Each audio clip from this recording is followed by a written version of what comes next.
So I'm not sure if this is going to surprise anybody, but the main thing, person, or environment that you take your power back from is yourself.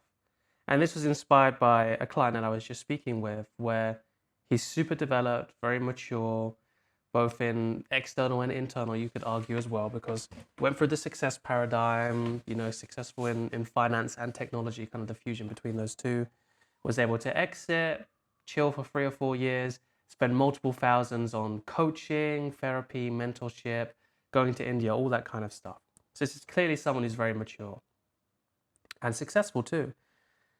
He was kept on getting stuck with not taking the responsibility that comes with power, or not wanting to take the responsibility, and therefore, because those two things are linked, remember them, with great power comes great responsibility, because those two things are linked, he wasn't enabling his full empowerment to show up. So how this showed up with him is, he's great socially, in like a warm environment, in his co-working place, people really like him and look up to him. That's the main way that he's getting clients now for his business, just from chilling, not doing any sales, just like chilling and just from a good vibe. People want to do work with him and they want to see what he's got to say. But when it comes to getting out there a bit more and being a bit more active socially, and it's the real activeness, which is the main sticking point, which I think relates to a lot of people, definitely related to me in my journey. That's when what was happening is he wasn't fully taking responsibility. And what that meant, what that translates to, is him letting anxiety, so like actual like social anxiety and fear of not being accepted by another person in whatever environment it is, in whatever situation it is, he was letting that tell him what to do. And when it comes to re-owning your own power, reclaiming your own power, it doesn't come for free, okay? It means you have to take responsibility to where you are in life and where you want to go as well. So for him, the reason why this was so frustrating is because it felt like there was this inner child, right? We all know about the kind of hurt, wounded inner child that came up, and it was demanding a lot of space, demanding a lot of attention. And, triggers are great for that. It enables us to actually look at that with full love and respect and get to work on that, essentially. But once that was healed, once we'd found out how it got hurt, and we realized that hurt didn't need to create any storylines about this inner child that came up organically, there was still all of this resistance. And the insight that came up for him, we'll call him Joe, the insight that came up for Joe was the fact that, wait, the reason why that's affecting me in that way is because I'm letting the responsibility go. I'm the one with the power here.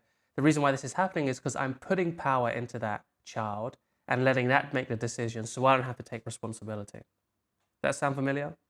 I know it sounds familiar for me, and it was quite frustrating for him to notice that. First of all, if that's you, then first of all, just accept it.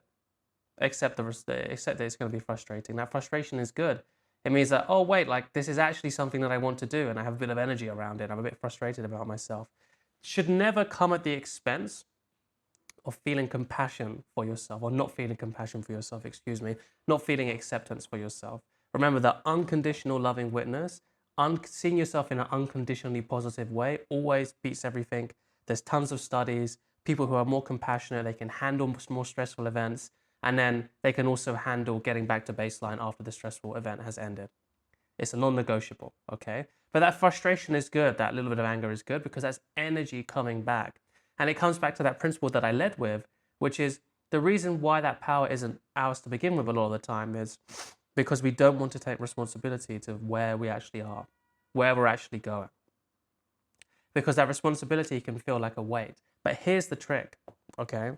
That responsibility only feels like a weight or a burden that we can't carry because we think that we're not capable of carrying it. The reason why we think we're not capable of carrying it is because we don't have the empowerment that we've locked away in some other version of ourselves, some other narrative of ourselves, some other part of ourselves that we've given all the responsibility to, okay? Here's another thing that can help break you out of that, which I found really useful. Maybe this is a bit more for people who are a bit more, how do I say this, from a spiritual lineage, perhaps, is all of these parts within us, or all of these different voices within us, yes, they're all distinct and they're all different selves, but at the end of the day, that separation is a projection in and of itself.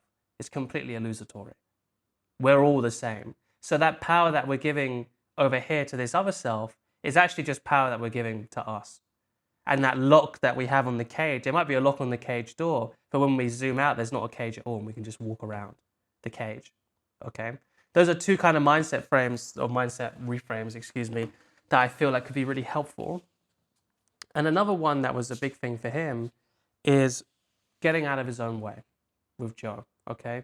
Feeling like, so with people who are maybe more interested in this kind of work, when it comes to more abstract but practical, but still abstract versions of unconscious rewiring, healing, some more kind of developmental or spiritual elements that we talk about on this channel, or I talk about on this channel. There's no we, it's just me that I talk about on this channel. You can have a tendency perhaps to get hijacked by mature shadows. So what this brings up is, what a mature shadow is it's someone, it's like a part of us or a blind spot, which is actually the same level of maturity that we are, okay? Now, what that means is it's like, let's say if I had a mature shadow right now, it would be somebody who's similar age as me and similar development as me. So it's very easy to get talked into overcomplicating things or turning a blind eye by that shadow because it sounds so mature. Not just it sounds so mature, it is so mature, but it's still fundamentally based on shadow, okay? That can sometimes be a little bit of a shadow pattern that can happen on these kinds of communities that we have here, that we're a part of here. And I'm sure you have other communities that you're a part of too. That can be one of the big things there. And with Joe, to come back to him, one of the breakthroughs with him mainly was realizing that he had that, accepting the frustration, accepting the anger, and then we stayed there. We didn't try and fight it, and we played around with that. We said, okay, well, what's happening now? And he said, well, I can choose to go and do the thing. I can choose to go and be social, or I can choose to not go and be social. It doesn't have to mean anything about myself. And that's the same for everything, right? If social anxiety isn't your problem, okay, then you can substitute that with anything.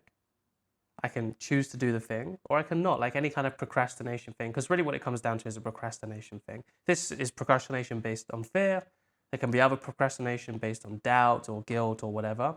For him, it's a fear. It's a fear that's causing him to procrastinate, doing what he wants to do, like getting out there, networking, all that kind of stuff. But it's fundamentally tackled in the same way. There doesn't have to be, oh, should I do it? Should I not? Like, you know, there's that old, when people get like the flowers and they like pick a petal each time, like, should I, shouldn't I, should I, shouldn't I? That takes up so much mental energy, and you can just cut that out straight away, which is another way that you can re-own your power too. You take away all of your power from that like mental RAM and, oh, should I do this, and checks and balances and all that kind of stuff. You don't have to do any of that. You can just chill, okay? So that's the main way that I just thought I'd hop on here and say how you can re-own your power is to realize that there's responsibility coming from that, and you have to accept that too, okay? Remember, with great power comes great responsibility. A lot of the time, if you can see your power, if you can feel, oh, it's just over there, but there's just something that's not quite clicking, I just can't quite reclaim this, then the reason is because there's a hidden part of responsibility there that maybe we don't want to accept. And then we have to go and look into that, like what's making us not want to accept that responsibility, all that kind of stuff. If you need help with that, I have my 3-hour shadow work program, completely free. All it costs is your email. Gives you the whole overview of how to create breakthroughs with my clients and also myself. So if you're interested in learning more about that, go ahead and download it. And I'll catch you on the next one.